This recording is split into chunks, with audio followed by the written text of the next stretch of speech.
அன்பு உலகம் மணந்தாய் அடி போற்றி. எழுதும்போது போற்றி அப்படின்னு எழுதணும். நான் சொல்லும்போது போற்றி போற்றி அப்படின்னு சொல்லணும். சுவாமி அனுசந்தானம் பண்ணும்போது பக்கத்துல இருந்து நீங்க புஸ்தகம் வச்சுட்டு கேட்டேன்னு வச்சுக்கோங்க, என்ன நம்மளை விட நல்லா படிச்சவர், ஆனா அவர் பார்த்து போற்றி போற்றின்னு சொல்றாரு, ஆனா இங்க போற்றின்னு எல்லாம் இருக்கு அப்படின்னு கூட நமக்கு நினைக்க தோணும், நினைத்திருக்கலாம். ஆனா ஏன் அப்படின்னா, ஆழ்வார்கள் பாசுரங்களை நாம வல்லகரத்துல சொல்லுவது அப்படிங்கிறது கூடாது. ஆழ்வார்களுடைய மனசுங்கிறது மென்மையானது. அதனால அந்த பாசுரத்தையும் நாம மென்மையாகத்தான் நாம உச்சரிக்க வேண்டும். நன்னாக சூடகமே தோள்வலையே தோடே செவிப்பூவே பாடகமே என்றனைய பல்கலனும் யாமணிவோம். சூடகமே பகவான் இடத்துல கேட்கிறாராம். சூடகமே கைக்கு ஆபரணம்.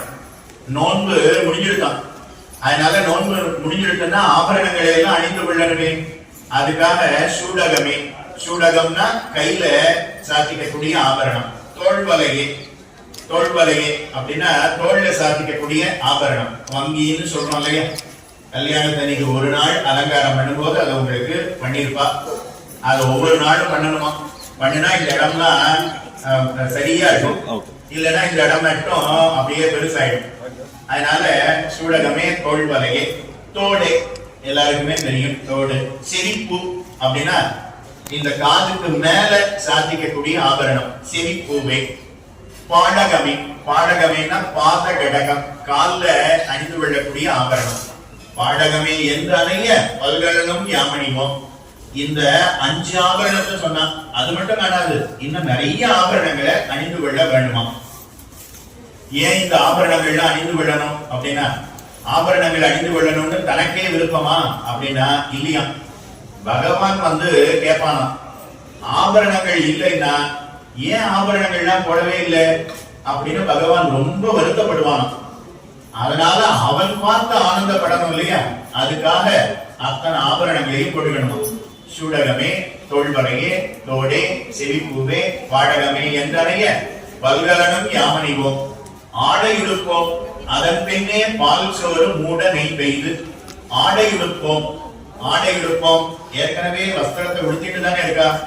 ஆடை உடுப்போம் அப்படின்னு சொல்லுகிறார்களே, அது என்ன அப்படின்னா, ஆடைனா நம்ம 5000 ரூபாய் கொடுத்து புடவை வாங்கி கட்டிக்கிறோமே, அது ஆடை கிடையாது. உண்மையிலேயே ஆடைனா என்னன்னா, 5000 ரூபாய் புடவை வாங்கிட்டு வந்து லட்சுமி தேவிக்கு சாத்தணும், ஆண்டாள் நாச்சியாருக்கு சாத்தணும்.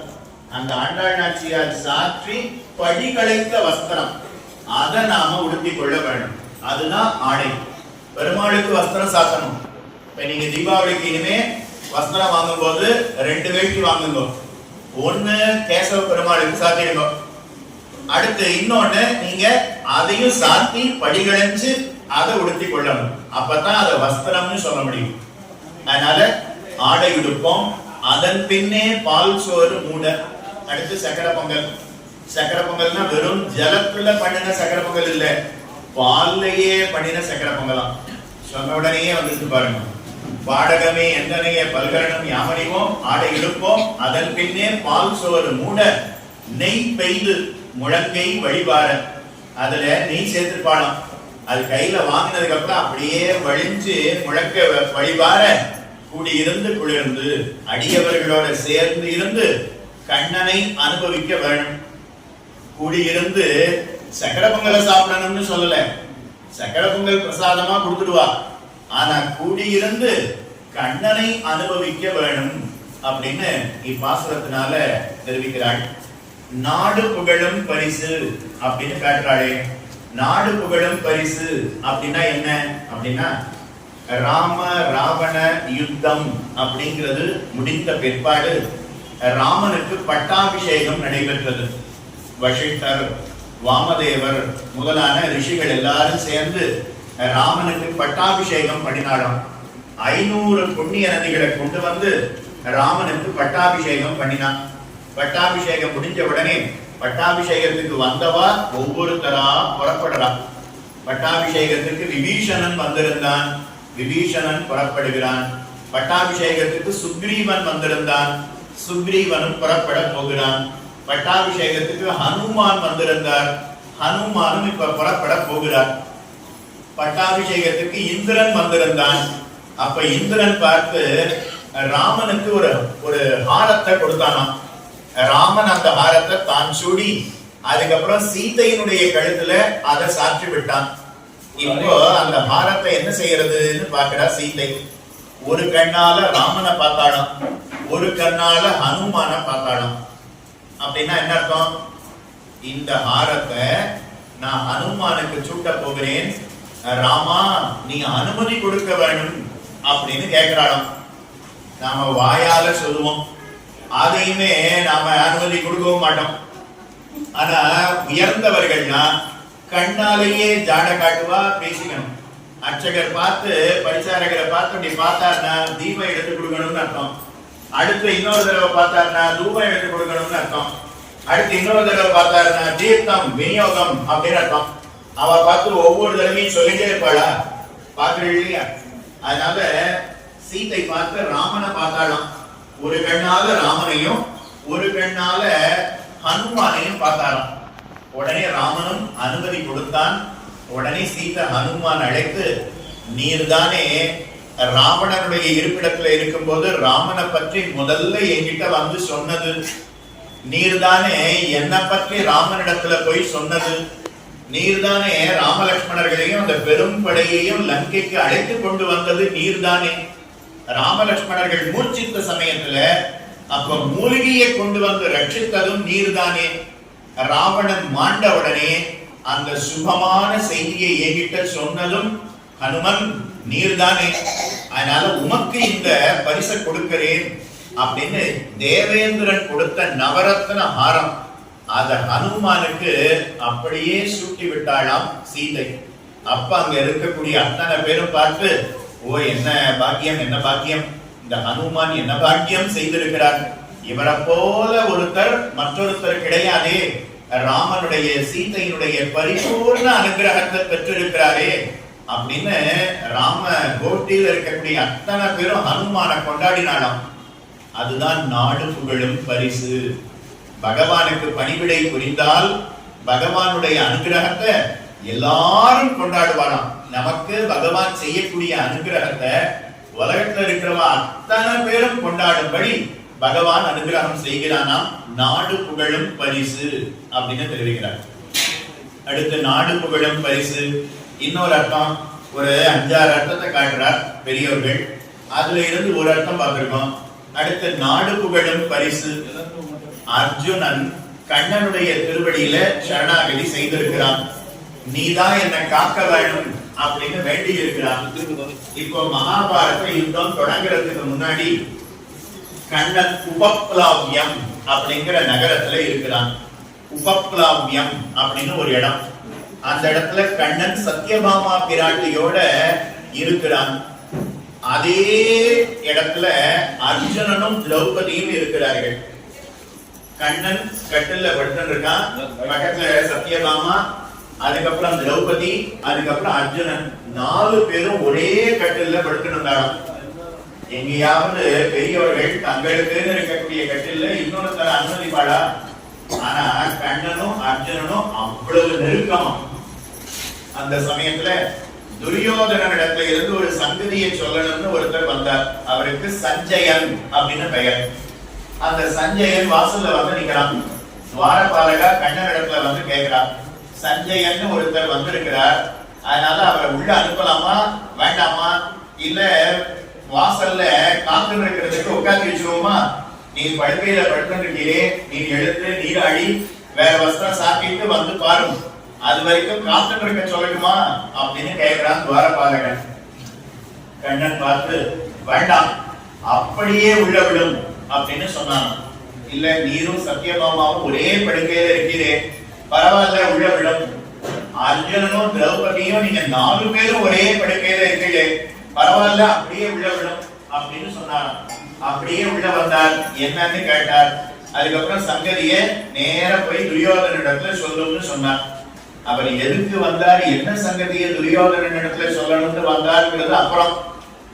சஞ்சயன் அவன் போனதுக்கு அப்புறம் அர்ஜுனன் கேட்கிறான், கண்ணா இப்படி சஞ்சயனை உள்ள விட்டியே, நீ படுத்துட்டு இருக்கக்கூடிய கட்டில்ல நாம 4 பேரும் சேர்ந்து இருக்கக்கூடிய இடத்துக்குள்ள சஞ்சயனை உள்ள விடலாமா அப்படின்னு கேட்க, நாம இருந்த இருப்ப அப்படியே துரியோதனன் இடத்துல போய் சொல்லுவான். ஒரே கட்டில்ல படுக்கிற அளவுக்கு கண்ணனும் அர்ஜுனனும் நெருக்கம்னா, அப்ப அந்த அர்ஜுனனுக்காக கண்ணன் என்ன வேணாலும் செய்வான். துரியோதனா, ஒண்ணு ராஜ்யத்தை ஒப்படைத்து விடு, இல்லைன்னா பிராணனை விட்டுடு அப்படின்னு சொன்னான். அத எல்லா சபையில இருக்கிறவா முன்னாடியும் சொன்னான். அப்ப பீஷ்மர், துரோணாச்சாரியர், கிருபாச்சாரியர், அஸ்வத்தாமா அத்தனை பேரும், ஓ அர்ஜுனன் என்ன பாக்கியம் செய்திருக்கிறான், என்ன பாக்கியம் செய்திருக்கிறான், ஒரே படுக்கையில படுக்கிற அளவுக்கு அவ்வளவு நெருக்கமா, அவ்வளவு தூரம் கண்ணன் அர்ஜுனனுக்காக காரியம் பண்ணுவானா? அப்ப தன்னுடைய திருவடியை பற்றின அர்ஜுனனுக்காக பகவான் எப்பேற்பட்ட அனுகிரகத்தை செய்தான். அதுதான் நாடு புகழும் பரிசு அப்படின்னு தெரிவிக்கிறார். ராம ராவண யுத்தம் தொடங்குறதுக்கு முன்னாடி ராவணன் சுகச்சாரணர்கள் அப்படின்னு 2 பேர், அந்த 2 பேரை சுகச்சாரணர்கள் 2 பேரை ராமனுடைய படையில போய் நீங்க வேவு பார்த்துட்டு வாங்குவோம்னு அனுப்பினான். சுகச்சாரணர்கள் 2 பேர். அவ நேர ராமனுடைய படையில வேவு பார்க்கணும்னு வரா. ராமனுக்கு என்ன பலம், யார் மந்திரி, யாரு சேனாபதி, யாராரு எந்தெந்த வாசல்ல இருக்கா, எந்தெந்த இடத்துல எத்தனை படைகள் வீரர்கள் இருக்கா, அவர்களை எல்லாம் நாம எப்படி கொல்லணும், எப்படி ஜெயிக்கணும், யாரார் இடத்துல எத்தனை அஸ்திரங்கள் இருக்கு, எல்லாத்தையும் பார்த்துட்டு வரும் அப்படின்னு 2 பேர் அனுப்பி இருக்கிறான். அவ 2 பேரும் வந்திருக்கா. வரும்போது ராட்சச உருவத்துல வரல, குரங்கனுடைய வானர உருவத்தை எடுத்துட்டு வந்திருக்கிறார்கள். வானர உருவத்தை எடுத்துட்டு வந்து வேவு பார்க்கிறா. அப்போ விபீஷணன் பார்த்துட்டார், இந்த 2 பேரை பார்த்தா குரங்கு மாதிரி தெரியலையே, நம்முடைய அசுர ராட்சசர்களுக்குள்ள ஒரு 2 பேர் சுகச்சாரணர்கள் இருப்பாரே, அவர்கள் தான் வானர உருவத்துல வந்திருக்கிறார் போலே தெரிகிறது அப்படின்னு விபீஷணன் கண்டுபிடித்து விட்டார். உடனே சுக்ரீவனிடத்துல சொன்னார், சுக்ரீவன் ஹனுமானிடத்துல சொன்னார். அந்த 2 பேரையும் ஹனுமான் பிடித்து விட்டார். இப்போ 2 பேரையும் அடிக்கிறார். எதிரி படையில யாராவது ஒரு ஒற்றன் நம்ம கிட்ட மாட்டினா சும்மா விடுவோமா? நேர சுக்ரீவன் இடத்துல போய் என்ன தண்டனை கொடுக்கணும்னு கேட்கிறார். சுக்ரீவன் பார்த்து மரண தண்டனை அப்படின்னு சொன்னான். ராமன் பார்த்து தடுத்து விட்டான். சுக்ரீவா, அதை செய்ய வேண்டாம், அவ 2 பேரையும் விட்டுடு, அவிழ்த்து விட்டுடு, அவர்களை லங்கைக்கே விட்டு விடு அப்படின்னு சொன்னான். சுக்ரீவனுக்கு யாராவது எதிரி படையிலிருந்து நம்ம கிட்ட வந்து வேவு பார்த்து யாரு கடவுளி, யாரு மந்திரி, யார் இடத்துல என்னென்ன பலம் இருக்குன்னு தெரிஞ்சுட்டு திரும்ப போனா நமக்கு எல்லாம் ஆபத்தா வரும் அப்படின்னா கவலை வேண்டாம். அவ்வளவு ஆபத்து அவன் போய் சொன்னாலும் அது எல்லாத்தையும் ஜெயிக்கிற அளவுக்கு சாமர்த்தியம் நம்முடைய வில்லிடத்துல இருக்கிறது அப்படின்னு ராமன் சொன்னான். உடனே ராமன் மேல இருக்கக்கூடிய நம்பிக்கையின் மிகுதியினால அப்படியே அவ 2 பேரையும் விட்டுட்டான். விடும்போது ராமன் கூப்பிடுறான், எதுக்காக வந்தேன் அப்படின்னு கேட்கிறான். அப்போ வேவு பார்க்கணும்னு வந்தோம், வந்த வேலையை சரியா பண்ணுவீங்களான்னு கேட்கிறான். இல்ல 50% தான் முடிச்சேன்னா, மீதி இருக்கிற யாரார் சேனாபதி, யாரார் மந்திரியை கூப்பிட்டு உங்ககிட்ட என்ன அஸ்திரம் இருக்கு, எந்த பக்கம் நிக்க போறீள், எத்தனை பேரோட இருக்க போறீள், எல்லாத்தையும் சொல்லுவோம்னு சொன்னார் ராமன். அப்படியே சுக்கச்சாரணர்களிடத்துல சொன்னான். இப்போ நீங்க 2 பேரும் எல்லாத்தையும் தெரிஞ்சுட்டீங்க. ஆமா, 2 பேரும் எல்லாத்தையும் அறிந்து கொண்டோம். இப்போ போயிட்டு வாங்கன்னு அனுப்புறார். 2 பேரும் நேர ராவணன் இடத்துல வந்தா. வந்த உடனே ராவணா இங்க பாரு அப்படின்னு காட்டுறான். பார்த்தா அவ 2 பேரும் ராவணனுக்கு சொல்றான். அப்படியே லங்கா முழுக்க சமுத்திரமே தெரியாம வானர படைகளே நிரம்பி இருக்கிறதாம். இது என்ன, வெறும் குரங்கு மட்டும்தான் தெரிகிறது, சமுத்திரமே தெரியலையே அப்படின்னு சொன்னான். அந்த அளவுக்கு வானரம் நிறைய வந்திருக்கிறது லங்கைக்கு. அந்த ஒவ்வொரு வானரமும் நான் தான் ராவணனை கொல்லுவேன் அப்படின்னு சபதம் செய்திருக்கிறது, அவர்கள் யார் கையிலையும் மாட்டிடாதே அப்படின்னு சொன்னான். அதோ தூரத்துல பாரு, ஆமா ஒரு பெரிய குரங்கு தெரிகிறது. அந்த குரங்குக்கு அங்கதன் அப்படின்னு பெயர். அந்த அங்கதன் யாருன்னா வாலியினுடைய பிள்ளை. ஒரு தடவை ராவணன் வாலியின் இடத்துல போய் சண்டைக்கு வான்னு கூட்டான். வாலி தன்னுடைய இடுக்குல வச்சுட்டு அவன் சந்தியாவந்தனம் பண்ணினான். சந்தியாவந்தனம் பண்ணி முடிச்சுட்டு அதுக்கப்புறம் கீழே இறக்கி விட்டு, ஏதோ சொன்னியே, சந்தியாவந்தனம் பண்ணிட்டு இருக்கும்போது ஏதோ சொன்னியே, என்ன சொன்னேன் அப்படின்னு கேட்கிறான். இப்ப சொல்ல முடியுமா ராவணனால? உன்னோட சண்டைக்கு வந்தேன்னு. ஒண்ணும் இல்ல, கை குலுக்கிட்டு போலாம்னு வந்தேன் அப்படின்னு சொன்னான். உடனே ராவணனை எடுத்து, அப்பதான் தனக்கு பிள்ளை பிறந்திருக்கான் அங்கதன், அவனுடைய தொட்டில் இருக்கு இல்லையா துளி, அதுல தலைகீழ கட்டி விட்டுட்டான். இந்த குழந்தைகள்னா 3 மாச குழந்தை 6 மாச குழந்தைக்கு மேல கிர் கிர் கிர் அப்படின்னு சுத்தி விட்டுருவோம். குழந்தை முடிச்ச உடனே கிளி கிளி கிளி கிளி கிளி கிளின்னு சுத்தம். அதை பார்த்து குழந்தை சிரிக்கும் இல்லையா? அத போல அங்கதன் ராவணனுடைய 10 தலைகளையும் பார்த்து சிரித்தானாம். அதனால வாலின் பேரை கேட்டாலே ராவணனுக்கு பயம். அந்த வாலியினுடைய பிள்ளை அங்கதன், அவன் உன்னை கொல்லணும்னு சபதம் செய்திருக்கிறான், அவன் கையில அகப்பட்டு விடாதே அப்படின்னு சொன்னான். இந்த சுகன் தான் இப்படி சொல்றான். சுகர் நீ சொல்ல வேண்டாம், சாரணா நீ சொல்லு அப்படின்னு சொன்னான். சாரணன் அவன் பார்த்து சொல்ல தொடங்குறான். பெருசா ஒரு கரடி இருக்கு பாரும் அப்படின்னு காட்டினான். ஆமா, ஒரு பெரிய கரடி இருக்கு, இவ்வளவு பெரிய கரடி இதுவரைக்கும் நாம் பார்த்ததே இல்லையே. அந்த கரடிக்கு ஜாம்பவான் அப்படின்னு பெயர். அது தன்னுடைய கையால ஒரு கையால ராட்சசர்களை அடிச்சா 10,000 பேரு ராட்சசர்கள் ஒரு அடிக்கு மாண்டு போய் விடுவார்கள். அந்த ஜாம்பவான் நான் முதல்ல சண்டைக்கு போறேன்னு சொன்னார். ராமன் பார்த்து, நீர் சண்டைக்கு போனா நீர் ஒருத்தனே ராவணனோட சண்டையிட்டு வெற்றியை பெற்று விடுவேன், அப்ப எங்களுக்கு எல்லாம் வீரம் இல்லைன்னே ஆயிடும். அதனால சிறியவர்களான நாங்கள்லாம் முன்ன போறோம், எங்களால முடியலைன்னா அப்ப ஜாம்பவானான நீர் வாரும் அப்படின்னு சொன்னாராம். அதனால ஜாம்பவான்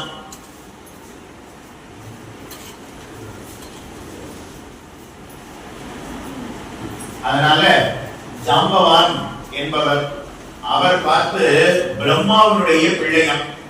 பகவான் திரிவிக்ரம அவதாரம் பண்ணின சமயத்துல அவர் பிரம்மலோகத்துல இருந்து ஒரு குதி குதித்தாராம், பாதாள லோகத்துக்கு வந்தாராம். பூமியில இருந்து ஒரு தாவு தாவினாராம், மேல் லோகத்துக்கு போனாராம். பகவானுடைய திருவடி வருகிறது அப்படின்னு பறை அறிவித்தாராம்.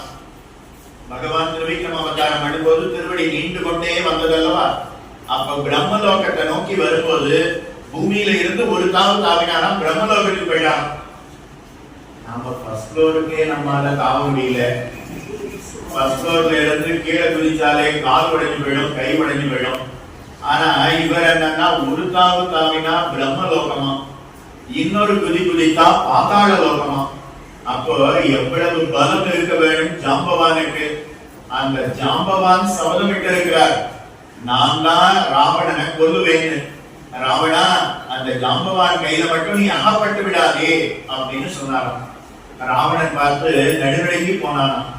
எதுக்காக இந்த சரித்திரத்தை எடுத்து அந்த இடத்துல காட்டுறாருன்னா, அப்போ சுகச்சாரணர்கள் ராவணனை பார்த்து சொன்னானோ, ராவணா, ஒண்ணு சீதைய ராமனிடத்துல திரும்ப சமர்ப்பித்து விடு, இல்லைன்னா பிராணனை விட்டு அப்படின்னு சொன்னாலும். அப்போ சபையில இருக்கிறவா அத்தனை பேரும் தெரிஞ்சுட்டாலும், ஓ, அந்த விபீஷணனுக்கு பட்டாபிஷேகம் பண்ணிட்டான். ராவணனை வதம் பண்ணதுக்கு அப்புறம் தானே விபீஷணனுக்கு பட்டாபிஷேகம் பண்ணணும் இல்லையா? அதுக்கு முன்னாடியே விபீஷணனுக்கு பட்டாபிஷேகம் பண்ணிட்டான். அதனால இனிமேல் லங்கைக்கு ராஜாவா இருக்கிறது யாருன்னா, இனிமேல் இல்ல, யுத்தம் தொடங்குறதுக்கு 10 நாளைக்கு முன்னாடியே ராமன் விபீஷணனுக்கு பட்டாபிஷேகம் பண்ணியாச்சு. இந்தியில இருந்து லங்கைக்கு நீதான் ராஜா அப்படின்னு ராமன் ஏற்கனவே பட்டாபிஷேகம் பண்ணிட்டான்.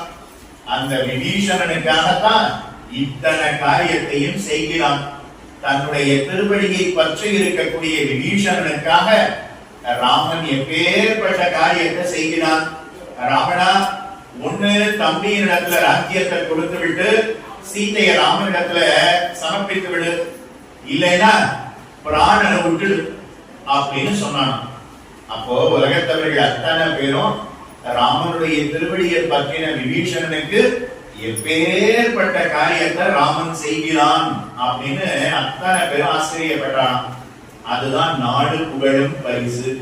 உலகத்தில் இருக்கக்கூடிய அத்தனை பேரும் கொண்டாடும்படியான பாக்கியம் அவருக்கு கிட்டியது. அதுதான் நாடு புகழும் பரிசு அப்படின்னு காட்டினார்.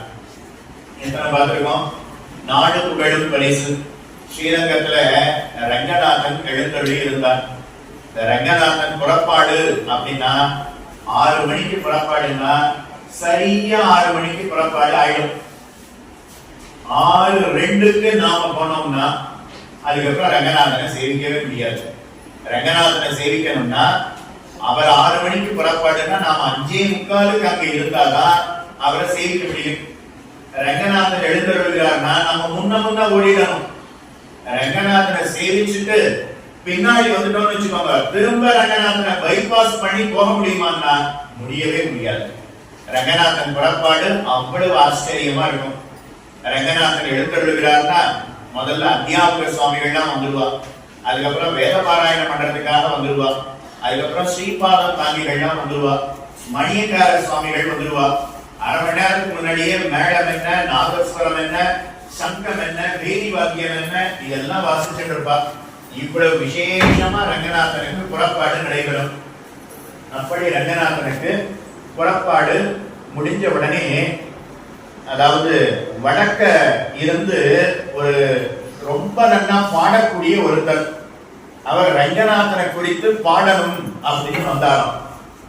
ரங்கநாதன் முன்னாடி யார் பாடுவான்னா திவ்ய பிரபந்தத்தை பாடக்கூடியவர்களுக்கு அரையர் சுவாமிகள் அப்படின்னு பெயர். ஆச்சாரியர்களுக்குள்ள நாதமுனிகள்னு ஒரு ஆச்சாரியன், அந்த நாதமுனிகளுடைய பேரனார், அவருடைய வம்சத்தை சேர்ந்தவர்கள் அரையர் சுவாமிகள் அப்படின்னு பெயர். இப்ப அந்த அரையர் சுவாமி ரங்கநாதனிடத்துல வந்து வடக்க இருந்து ஒரு பெரிய சங்கீத வித்வான் உம்மை குறித்து பாடணும்னு வந்திருக்கிறார், அவரை பாட சொல்லலாமா அப்படின்னு கேட்கிறார். உடனே ரங்கநாதன் பார்த்து பாடலாமே சொல்லிட்டார். ரங்கநாதனுக்கு முன்னாடி இருந்து அவர் அப்படியே பாடுகிறார். ஹிந்துஸ்தானி சங்கீதம்னு சொல்றோம், வடக்க இருக்கக்கூடிய சங்கீதம்னு சொல்றோம். ரொம்ப ஆச்சரியமா ஆழ்வார்கள் பாசுரங்களை அவர் ரொம்ப நன்னா பாடினார். ரங்கநாதனும் இருந்து 1 மணி நேரம் 2 மணி நேரம் நன்னா செவி கொடுத்து அதை அப்படியே நன்னா சிரிச்சு கேட்டுனான். இப்ப அவர் பாடி முடிச்சிட்டார்.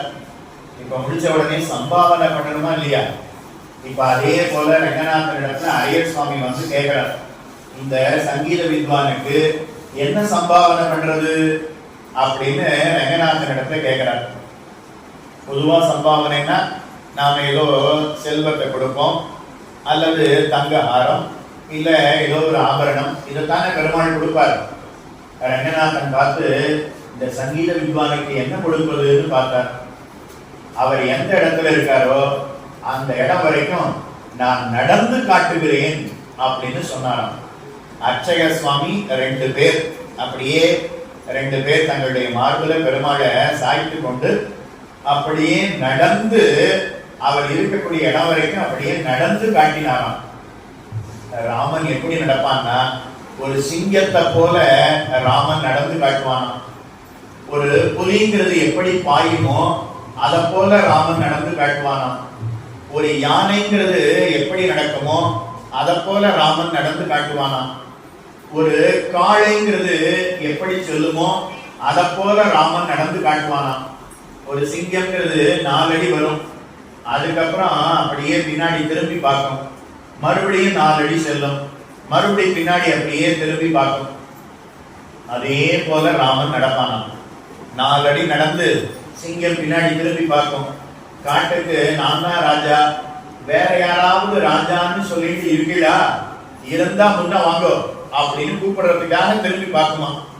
இப்ப ரங்கநாதன் அவனும் அப்படியே நடந்து காட்டுவான், நான் தான் ரங்கராஜா, நான் தான் 108 திவ்யதேசத்துக்கும் தலைநகரம் தலைவன், வேற யாராவது சீனிவாசர் பெருமாள், காஞ்சி தேவ பெருமாள், நான் தான் தலைவன் யாராவது சொல்லிட்டு இருக்கீங்களா, முன்ன வாங்க பார்ப்போம் அப்படின்னு கூப்பிடுறாராம்.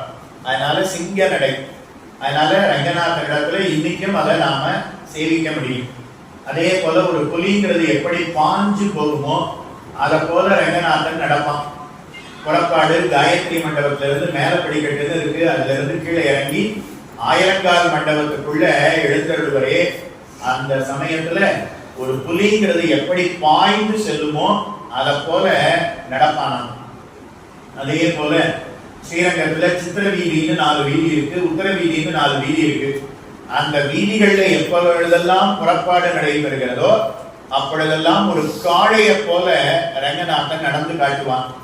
ஒரு காளை அது நடக்கும் போது அதனுடைய கர்வம் தெரியும். அது தலைய சாய்க்காது, தலையை சாய்க்காம நிமிர்ந்து தலையை ஆட்டிட்டே வரும் இல்லையா, அதை பார்த்தாலே ஒரு ஆச்சரியம், ஒரு கம்பீரம் அப்படிங்கிறது தெரியும். அதே போல ரங்கநாதன் நடந்து காட்டுவானாம். ஆழ்வார்கள் அத்தனை பேரும் என்னத்தான பாடினார்கள். பொய்கை ஆழ்வார், குலத்தாழ்வார், யாரு எங்க பிறந்தாலும் என்னத்தான பாடினார்கள். ராமானுஜர் ஸ்ரீபெரும்புதூர்ல அவதரித்தாலும் திருவரங்கத்துல தானே வந்து சேர்ந்தார். மணவாள மாமுனிகள் ஆழ்வார் திருநகையில் அவதரித்தாலும் ஸ்ரீரங்கத்துல வந்துதானே சேர்ந்தார். அதனால எல்லாரும் மண்டி கிடந்தது திருவரங்கம். எனக்கு சமமா ஒருத்தர் உண்டா அப்படின்னு ரங்கநாதன் கர்வம் தோற்ற நடப்பானா. அத சித்திர வீதி உத்தர வீதியில புறப்பாடு நடைபெறும் பொழுது காணலாம். அதுக்கு அடுத்தது கஜம்.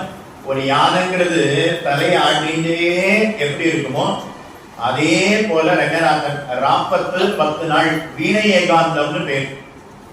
ஆயிரங்கால் மண்டபத்துல இருந்து ராத்திரி 9 மணிக்கு புறப்பட்டு தன்னுடைய சன்னதிக்குள்ள எழுந்தருள்வார். அப்போ வீணை ஏகாந்தம் அப்படிங்கிறது நடைபெறும். அந்த வீணை ஏகாந்தம் நடைபெறும் பொழுது ஒரு யானைங்கிறது எப்படி நடக்குமோ அதே போல நடப்பானாம். இது எல்லாம் ராமன் நடந்து காட்டுவான். அதெல்லாம் திரேதாயுகத்துல. இப்ப ராமன் நடந்த மாதிரி நாம எங்க சேவிக்க முடியும்னா இவையெல்லாம் நமக்கு நம்பெருமாள் பக்கலிலே காணலாம். நம்பெருமாள்னா ரங்கநாதன் உற்சவமூர்த்தி. அந்த ரங்கநாதன் உற்சவமூர்த்தியின் இடத்துல அன்னைக்கு ராமன் எப்படி நடப்பானோ ஒரு காளையை போல, ஒரு யானையை போல, ஒரு சிங்கத்தை போல, ஒரு வியாக்கிரம் புலியை போல எப்படி நடப்பானோ அது எல்லாத்தையும் இங்க நம்பெருமாள் நடந்து காட்டுவாராம். அதே போல நடந்து காட்டினாராம் அந்த சங்கீத வித்வான். இதுக்கு மேல எனக்கு என்ன சம்பாவனை வேணும்? எனக்கு பட்டு வஸ்திரம் கொடுத்திருந்தாலோ இல்ல ஸ்வர்ணமோ ரொக்கமோ எவ்வளவு கொடுத்திருந்தாலும் இதுக்கு சமமா ஒரு காலம் ஆகாது அப்படின்னு இத கண்ட கண்கள் வேறு தாழ்ந்த விஷயம் எதையுமே காணக்கூடாது அப்படின்னு வேண்டினாரா. அப்படியே ரங்கநாதன் அவருக்கு முக்தி கொடுத்தானாம். அதனால எல்லா சங்கீத வித்வான்களும் ஆச்சரியப்பட்டாளாம். ஓ, ரங்கநாதனை குறித்து பாடினார், இவருக்கான ரங்கநாதன் நடையழக காட்டினானே, என்ன ஏற்றம் என்ன ஏற்றம்னு எல்லாரும் கொண்டாடினாலாம். நாடு புகழும் பரிசு அப்படின்னு காட்டுறார். கடைசியாக அவதாரம் பண்ணினவர் மணவாள மாமுனிகள் என்கிற ஆச்சாரியன். பெருமாள் சன்னதிக்கு வந்தோம்னா மணவாள மாமுனிகள் சன்னதின்னு இருக்கு. இங்க உண்டா? அங்க இருக்கு. வந்த உடனே மணவாள மாமுனிகளை சேவித்து விட்டுதான் பெருமாள் சன்னதிக்குள்ள நாம வரணும். வரும்போது நேர பெருமாள் சன்னதிக்கு வந்துடக்கூடாது. அப்படியே நாச்சியாரை சேவித்து விட்டு ஆழ்வார்கள் ஆச்சாரியர்களை சேவித்துக் கொண்டு ராமானுஜரை சேவித்துக் கொண்டு ஆழ்வார்கள் சடகோபர் நம்மாழ்வாரையும் பெரியாழ்வாரையும் சேவித்துக் கொண்டு ஆண்டாளை சேவிச்சுட்டு அதுக்கப்புறம் கேசவ பெருமாள் இடத்துல வரணும். அந்த ஆச்சாரியன் மணவாள மாமுனிகள் அப்படிங்கிற திருநாமம். அவர் ஆழ்வார் திருநகரியில அவதாரம் செய்தவர். அவரிடத்துல ஒவ்வொரு நாளும் 10 நாள் திருவாய்மொழி அனுசந்தானம் நடந்தது இல்லையா, கேட்டீங்களா? 10 நாட்களும் 100 பாசுரத்தை பகவான் கேட்டானே, அதற்கு திருவாய்மொழி அப்படின்னு பெயர். அந்த திருவாய்மொழிக்கு வியாக்கியானம் இயற்றினவர்கள் அவர்கள் நம்பிள்ளை அப்படின்னு பெயர். அந்த நம்பிள்ளை இயற்றி இருக்கக்கூடிய வியாக்கியானத்துக்கு ஈடு வியாக்கியானம் அப்படின்னு பெயர். திருவாய்மொழியினுடைய அர்த்தம் அதை சம்ஸ்கிருதமும் தமிழும் கலந்து எழுதி வைத்தார். அதற்கு வியாக்கியானம் அப்படின்னு பெயர். அந்த வியாக்கியானம் அதை நன்றாக அறிந்தவராம் மணவாள மாமுனிகள். பாசுரத்தை அறிந்தா அது மட்டும் ஏற்றாது, பாசுரத்தினுடைய அர்த்தத்தையும் அறிந்து கொள்ள வேண்டும். இப்ப நீங்க அத்தனை பேரும் திருப்பாவை சொல்றீங்க, பகவான் ஆனந்தமா கேட்பான். ஆனா இன்னும் அதிகமான ஆனந்தம் எப்ப வரும் அப்படின்னா திருப்பாவையினுடைய அர்த்தத்தையும் சேர்த்து அறிந்து கொள்ள வேண்டும். அதே போல திருவாய்மொழிக்கு வியாக்கியானம், ஈடு வியாக்கியானம் அப்படின்னு பெயர். அந்த ஈடு வியாக்கியானத்தினுடைய அர்த்தத்தை மணவாள மாமனிகள் ரொம்ப நன்னா எடுத்துரைப்பறாம். அவர் சொல்லுவதுல ரொம்ப ஆச்சரியமா சொல்லுவராம். இது மற்றவர்களுக்கு சொன்னா மட்டும் காணாதுன்னு உள்ள படுத்துட்டு இருக்கக்கூடிய ரங்கநாதன் பார்த்தான். மணவாள மாமனிகளை அழைச்சு, நீர் திருவாய்மொழியினுடைய அர்த்தத்தை சொல்லணும், நான் கேட்க வேண்டும் அப்படின்னு ஆசைப்பட்டான். யாராருக்கெல்லாமோ சொல்றீரே, அது காணாது, ரங்கநாதன் பார்த்து எனக்கு சொல்லும் அப்படின்னு சொன்னான். அதனால ரங்கநாதனுடைய உற்சவங்கள் எல்லாவற்றையும் நிறுத்திவிட்டு ஒரு வருட காலம் மணவாள மாமனிகள் அவரிடத்துல இருந்து ரங்கநாதன் காலக்ஷேபம் கேட்டாங்க. எங்கேயாவது பெருமாள் தன்னுடைய உற்சவங்கள் எல்லாவற்றையும் நிறுத்திவிட்டு ஒருத்தருடைய வார்த்தையை கேட்கணுங்கிறதுக்காக வந்து இருப்பாரா? அத ரங்கநாதன் மணவாள மாமனிகளிடத்துல செய்தான். அப்போ எழுந்தருளி இருந்த ஆச்சாரியர்கள் அத்தனை பேரும் இந்த மணவாள மாமனிகளுக்கு என்ன ஏற்றம். இது வரைக்கும் பகவத் ராமானுஜர் எழுந்தருளி இருந்த காலத்துல கூட ரங்கநாதன் ராமானுஜரை நீர் உபன்யாசம் சொல்லும் நான் கேட்கிறேன் அப்படின்னு சொல்லல. இந்த திருவாய்மொழிக்கு ஈடு எழுதினார் இல்லையா, வியாக்கியானம் எழுதினார் இல்லையா, பேர் என்ன சொன்னோம்? நம்பிள்ளை அப்படின்னு சொன்னமே. அவர் எழுதி வைத்தார். அவர்களுடைய காலக்ஷேபத்தை கூட தான் கேட்கணும், உற்சவத்தை எல்லாத்தையும் நிறுத்தும் அப்படின்னு சொல்லல.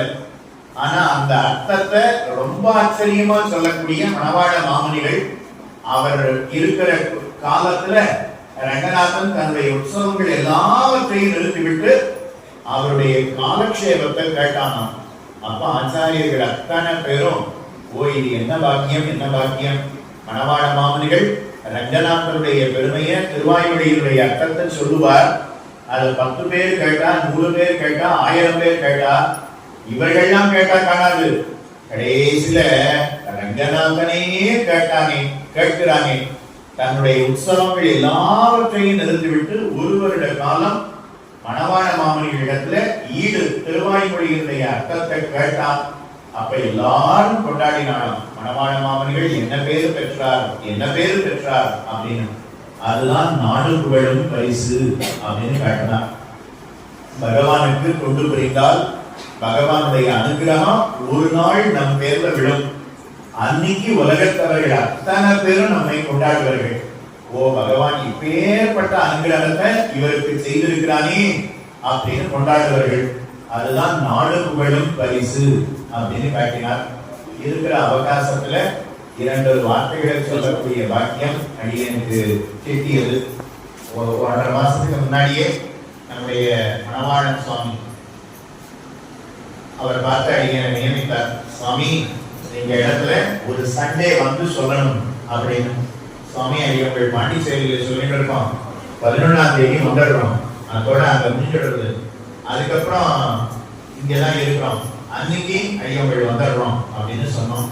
அதனால இன்னைக்கு வந்து உங்க கோட்டியில 2 வார்த்தைகள் சொல்லக்கூடிய பாக்கியம் எனக்கு கிட்டியது.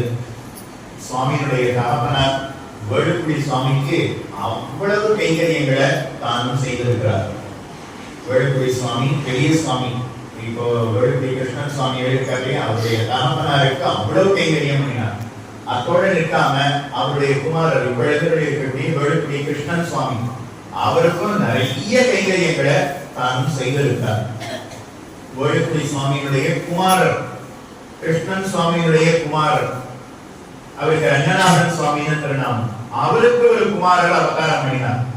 அப்போ அடியவங்கள் சுவாமிக்கு பக்ஷணங்களை எல்லாம் கொண்டு போய் சமர்ப்பிக்கணும்னு ஆசைப்பட்டோம். கிணத்து ஜலத்துல பண்ணி பெருமாள் பிரசாதமா இருந்தா தான் சுவாமி எடுத்துப்பார். அதனால என்ன செய்யறதுன்னு தெரியல. அப்போ மணவாளன் சுவாமி நடந்ததான் பிரார்த்தித்தோம். உடனே அடியவங்கள் பண்ணித்தரோம் சுவாமி, கவலையே பட வேண்டாம், எத்தனை வேணும் அப்படின்னு சொன்னார். அதனால எல்லா பக்ஷணங்களையும் பண்ணி இங்க இருந்துதான் கொடுத்து விட்டார். அடியேன் வேலுக்குடி சுவாமிகிட்ட கொடுத்து நான் கொடுத்தேன்னு சொன்னீங்க, ஆனா உண்மையிலே நான் பண்ணல, மணவாளன் சுவாமி தான் அடியனுக்காக பண்ணினார். அதனால கேசவ பெருமாள் பல வருடங்களுக்கு முன்னாடி வேலுக்குடி சுவாமி இந்த இடத்துல இந்த மண் இருக்கு இல்லையா, தாயார் சன்னதிக்கு முன்னாடி இந்த மண் இருக்கு, அந்த இடத்துல இருந்து காலக்ஷேபம் சாதித்தார். ஏதோ ஒரு சமயத்துல 96, 97, 98 அந்த சமயத்துல இங்க வந்து கேட்டிருக்கோம். அதுக்கப்புறம் இந்த சந்திக்கு வரக்கூடிய பாக்கியம் அடியனுக்கு கிட்டவில்லை.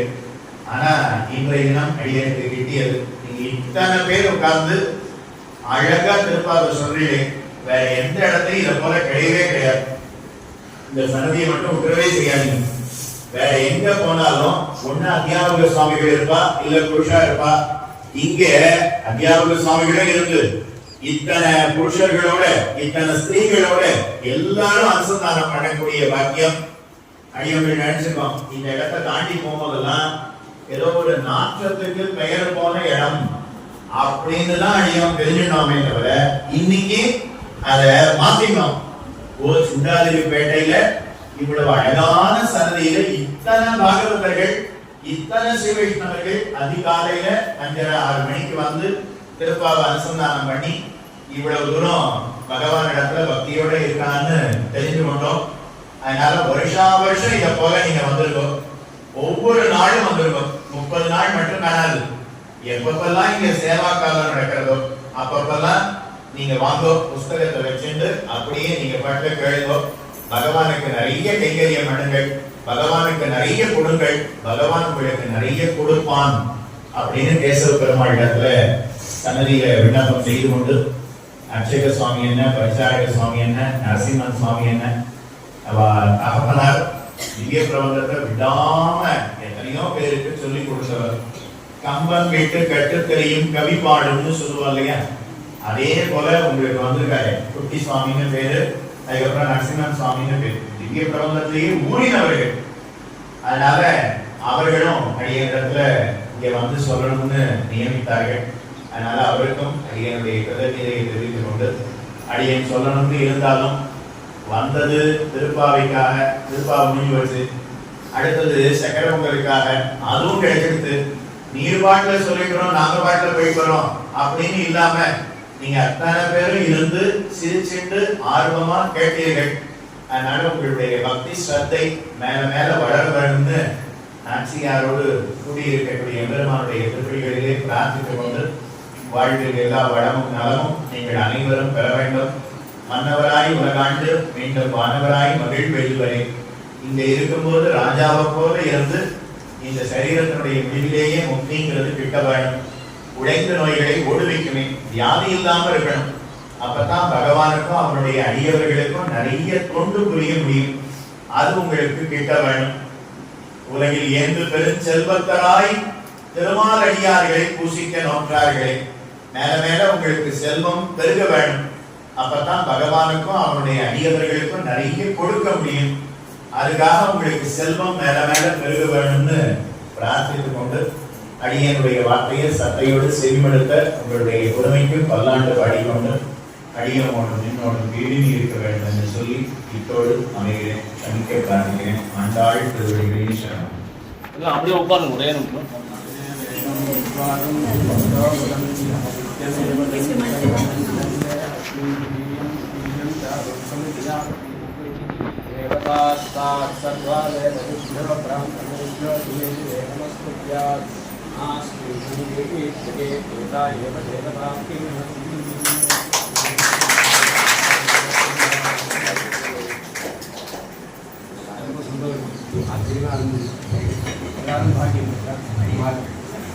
ஒரு 2 நிமிஷத்துல முடிச்சுடுவேன்.